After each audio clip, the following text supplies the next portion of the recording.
ഉണ്ടായി. Harrison എസ്റ്റേറ്റിൻ്റെ rubber തോട്ടങ്ങളും മറ്റും നമുക്കിവിടെ ഒരുപാട് കാണാൻ കഴിയും. ഇവിടെ മാത്രമല്ല, തോട്ടങ്ങൾ ഒരുപാട് പലയിടത്തായി കാണാൻ കഴിയുന്നുണ്ടല്ലോ. തോട്ടത്തിൽ പണിയെടുക്കാൻ വന്നവർക്ക് നിർമ്മിച്ച ഒരുപാട് പഴയ ബിൽഡിങ്ങുകളും മറ്റും നമുക്കിവിടെ കാണാം. ഇങ്ങനെയുള്ള എസ്റ്റേറ്റുകളിൽ തൂക്കുപാലങ്ങൾ ഞാൻ ശ്രദ്ധിക്കപ്പെട്ടിട്ടുണ്ട്. ഇവിടുത്തെ പാലത്തിൽ കയറുന്നതുകൊണ്ട് പ്രത്യേകിച്ച് കുഴപ്പമൊന്നും ഇല്ല എന്നാണ് എനിക്ക് തോന്നിയത്.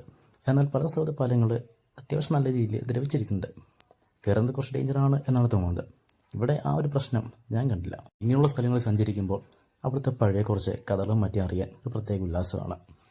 അങ്ങനെ ഞാൻ ഇവിടുത്തെ നാട്ടുകാരോടും അതുപോലെ ഒക്കെ ഒന്ന് സെർച്ച് ചെയ്ത് ഒന്ന് അന്വേഷിച്ച് നോക്കിയപ്പോഴാണ് ഈ കാണലൊക്കെ എനിക്ക് മനസ്സിലായത്.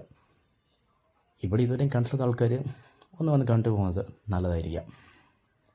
കാടും കാട്ടരുവികളും അത്യാവശ്യം മൃഗങ്ങളൊക്കെ ഉള്ള ഈ ഫോറസ്റ്റ് ഇതിലൂടെ സഞ്ചരിക്കാൻ ഒരു പ്രത്യേക സുഖമാണ്. പിന്നെ വരുന്നവർ അത്യാവശ്യം സൂക്ഷിച്ചും കണ്ടുമൊക്കെ തന്നെ വരിക.